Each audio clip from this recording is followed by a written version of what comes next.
छठ महापर्व का तीसरा दिन। आज डूबते सूर्य को दिया जाएगा अर्घ्य। जानिए क्या है छठ पूजा का महत्व। आस्था का महापर्व छठ इस वर्ष 5 नवंबर से शुरू हो गया। 7 नवंबर को छठ महापर्व का तीसरा दिन है और इसी दिन डूबते सूर्य को अर्घ्य दिया जाना है। नहाए खाए और खरना के बाद इस महापर्व में आज संध्या काल में डूबते सूर्य को अर्घ्य दिया जाएगा। इस दिन पहले भगवान सूर्य और छठी मैया की विधिवत पूजा की जाती है। फिर शाम के समय अस्त होते सूर्य को अर्घ्य देने की परंपरा है। कहते हैं कि इस दिन सूर्य देव की उपासना से संतान प्राप्ति, संतान की रक्षा और सुख समृद्धि का वरदान मिलता है। छठ महापर्व के तीसरे दिन पूजा को संध्या अर्घ्य कहा जाता है। ये पूजा चैत्र या फिर कार्तिक माह के शुक्ल पक्ष की षष्ठी तिथि को होती है। इस दिन सुबह से अर्घ्य की तैयारियां शुरू हो जाती है। पूजा के लिए लोग प्रसाद जैसे कि ठेकुआ, चावल के लड्डू बनाते हैं। छठ पूजा के लिए बांस की एक टोकरी ली जाती है जिसमें पूजा के प्रसाद, फल, फूल आदि से अच्छे सजाए जाते हैं। एक सूप में नारियल, 5 प्रकार के फल रखे जाते हैं। सूर्यास्त से थोड़ी देर पहले लोग अपने पूरे परिवार के साथ नदी के किनारे छठ घाट पर जाते हैं।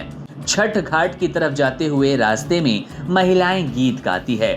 इसके बाद व्रती महिलाएं सूर्य देव की ओर मुख करके डूबते सूर्य को अर्घ्य देकर 5 बार परिक्रमा करती हैं। अर्घ्य देते समय सूर्य देव को दूध और जल चढ़ाया जाता है। उसके बाद लोग सारा सामान लेकर घर लौट आते हैं। घाट से लौटने के बाद रात्रि में छठ माता के गीत गाए जाते हैं। छठ पूजा के तीसरे दिन यानी कि आज शाम को गुरुवार की शाम डूबते हुए सूर्य को अर्घ्य दिया जाएगा। हिंदू पंचांग के अनुसार 7 नवंबर को सूर्योदय प्रातः 6:42 पर हुआ, जबकि सूर्यास्त शाम 5:48 पर होगा। इस दिन नदी या तालाब में खड़े होकर सूर्य को अर्घ्य दिया जाएगा। पौराणिक मान्यताओं के अनुसार सायंकाल में सूर्य अपनी पत्नी प्रत्युषा के साथ रहते हैं, इसलिए छठ पूजा में शाम के समय सूर्य की अंतिम किरण प्रत्युषा को अर्घ्य देकर उनकी उपासना की जाती है। ज्योतिषों का कहना है कि ढलते सूर्य को अर्घ्य देकर कई मुसीबतों से छुटकारा पाया जा सकता है। इसके अलावा सेहत से जुड़ी भी कई समस्याएं दूर हो जाती है। छठ पर्व की कथा आप में से अधिकतर लोग जानते होंगे और अगर नहीं जानते तो आपको संक्षिप्त में वो बताते हैं। एक पौराणिक कथा के अनुसार राजा प्रियव्रत को कोई संतान नहीं थी। तब महर्षि कश्यप ने पुत्रेष्टि यज्ञ कराकर उनकी पत्नी मालिनी को यज्ञ आहुति के लिए बनाई खीर दी।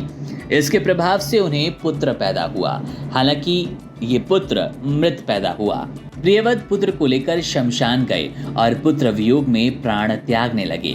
उसी वक्त ब्रह्मा जी की मानस कन्या देवसेना प्रकट हुई और कहा कि सृष्टि की मूल प्रवृत्ति के छठे अंश से उत्पन्न होने के कारण मैं षष्ठी कहलाती हूँ। हे राजन, आप मेरी पूजा करें तथा लोगों को भी पूजा के प्रति प्रेरित करें। राजा ने पुत्र इच्छा से देवी षष्ठी का व्रत किया और उन्हें पुत्र रत्न की प्राप्ति हुई। ये पूजा कार्तिक शुक्ल षष्ठी को हुई थी और इसी दिन छठ पूजा मनाई जाती है।